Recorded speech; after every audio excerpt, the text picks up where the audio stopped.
Hi guys, a gameplay. I have a gameplay for you in my Tier 8 Premium Japanese Destroyer, the High School Fleet Harekaze, and here is the double CV game. I promise you. Now, this was played live on Oni the Wicked's Twitch.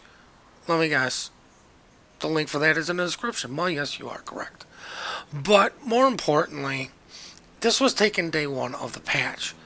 And I was playing a little bit more battleships, and then I got pretty much tired of everyone saying DDs are unplayable. Well, Wicked was sitting there playing his carrier. I said, you know what, keep playing your carrier. I'm going to start playing DDs. And I'm going to show these people that, no, they're wrong. DDs are still completely playable. Now, after all that is said and done, my captain skills are priority target, adrenaline rush, last stand, survivability expert, basic fire training, concealment, and radio position finder. I did opt out of IFHE. My mods are protect my main batteries, better aiming, protect the engine, faster rudder, and concealment. Now, even with the concealment changes, this thing is still at 5.4 kilometers. And the other thing is, we are top tier. I'm sure somebody's going to point out, oh, you couldn't do this in a tier 10 game. Nobody's ever going to confuse this ship as being an AA vessel at all, ever. It's not like it's a Fletcher or the Benson or Grozavoy. You know, nobody's going to confuse this as being an AA destroyer. So those tier 6 rockets are still going to hurt if he comes in. I'm probably not going to shoot any planes down if I get spotted out alone. Now, I am trying to be here at the start, but I do want to have the early exit.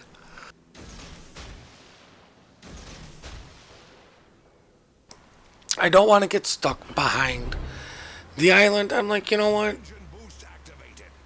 There's a Belfast. There's the Sims. It's just not worth it. Let the Belfast be in there and be like, the only thing he accomplished was getting the cap. You know, he's not shooting at anybody, so, like, it really matters what he does. You know, if the Sims get spotted, I might as well just take in a few pop shots. The other thing is, the Sims is kind of telling me how far away I am from the Belfast. As I switch to HE, you can see, you know what, there's 3 targets. 3 people targeting me. I get a cheeky fire on the Belfast. Now, the nice thing about Japanese destroyers is you have 2 guns at the rear. The Charles does get some hits on me, but the other thing is, the reason I don't run like 3 tier 4 perks, i.e. getting advanced fire training to extend my gun range, is because that right there. I use this ship to primarily hunt down the DDs, pew pew, and then start dropping torps on their battleships and then listen to them cry about how they're just getting torped all day long and nobody can spot them.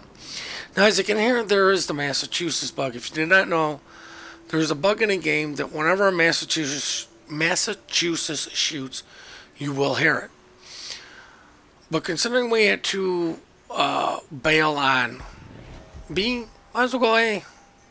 No DD over here. The reason we know that is the Sims is firmly planted in B there, and if there was a DD down there, it probably would have been to A already. So this is a DD free area, and there's 3 battleships, and I'm just clamming at the mouth. Now, one thing I do have to say I like and dislike about the CV rework is, if a carrier is going to sit there and spot something, the carrier is not doing damage. He's hoping for his team to do damage. Now I zoom in to see what these guys are doing. If they're going to continue coming, turn in. But most carriers aren't going to sit there and just let their planes fly around in circles, doing nothing while they could be dropping and doing damage. I'm sure there are small occasions where a CV is willing to do that. I usually get a DD killed, but for the most part, CVs just don't spot like that anymore. They spot by being in the air and having people shoot, and I'm just praying to God this Charles eats all my torps and just dies. Unfortunately, he does not. But I do, some nice damage to him. I do let Wicked know, and hey man, a Charles DCP's out. One of these masses DCP is out. If you can get something over here to if you can get something over here and get some more dot damage, hey, there's an opportunity. But the thing that is spotting is actually the battleship right now as I'm pew-pewing the Massachusetts B. Trying to get that elusive fire. And this is where I mean by CVs don't spot like they used to anymore. What I would have done was, as soon as this mask got behind my smoke cloud and wasn't really spotting these guys, I would have asked Wicked, hey man, send a fighter over or send something over. Like if you got a dive bomber that already dropped his payload, send it over and spot real quick, for me here.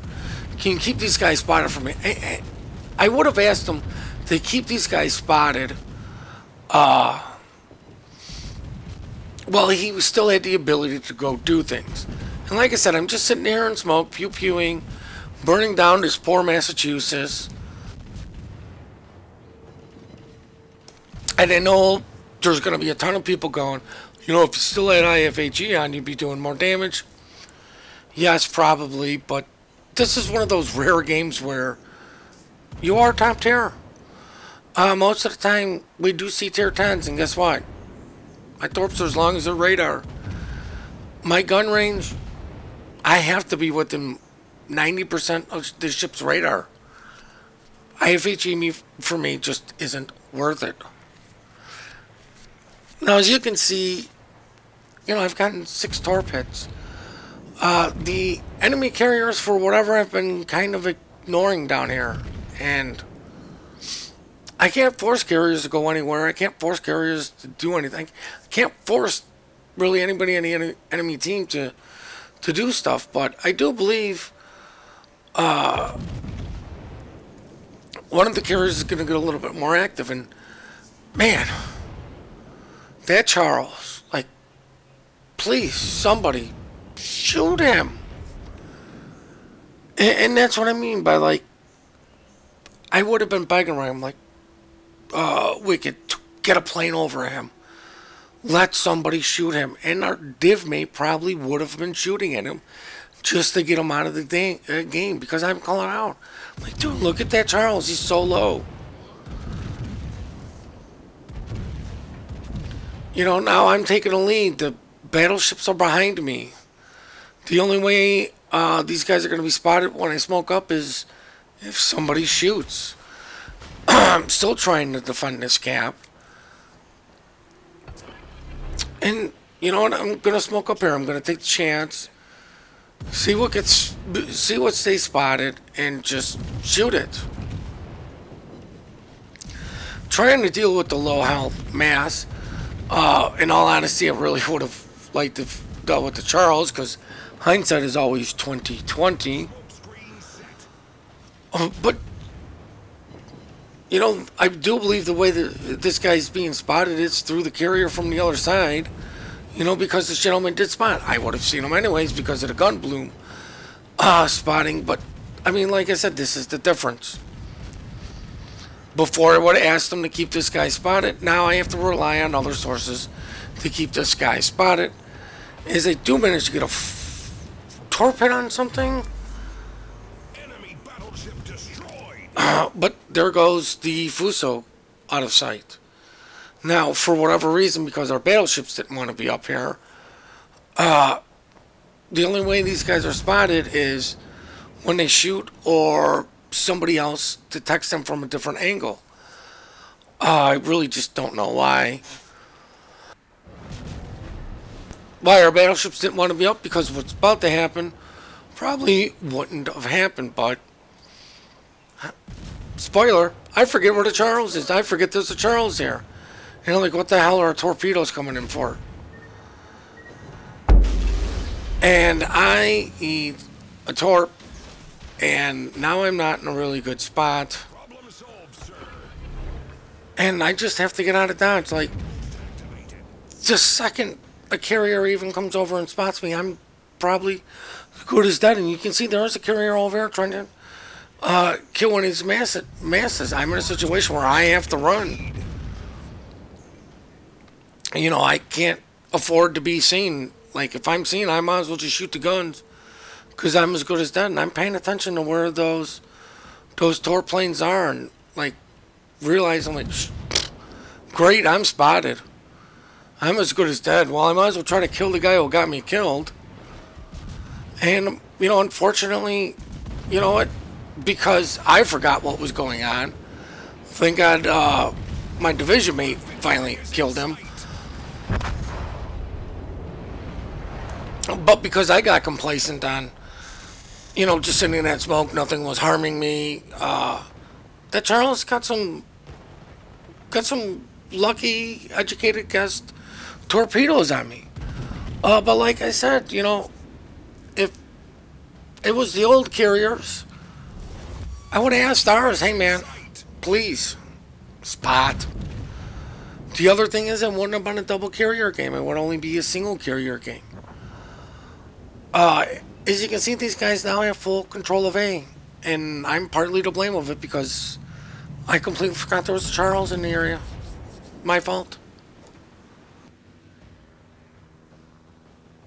Now, the only good thing is we have the ship lead. We still kind of control A to a most point. We've got a nice camp lead, but you know, they have 2 carriers and a DD, 2 battleship stars, and those masses are pretty well healthy. Well, spoiler alert, the masses aren't healthy anymore, or the one mass.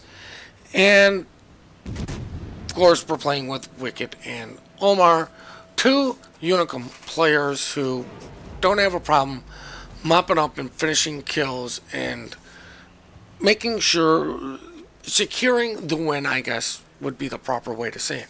So instead of forcing you guys to watch all of this stuff and listen to my raspy ass voice any longer,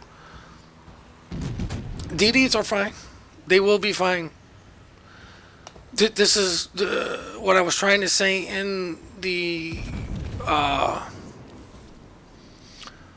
video was, you know, it's not so doom and gloom, but I will be trying to put up a video tomorrow answering and responding to some of those comments. But at this point, let's just go check out the post-battle results.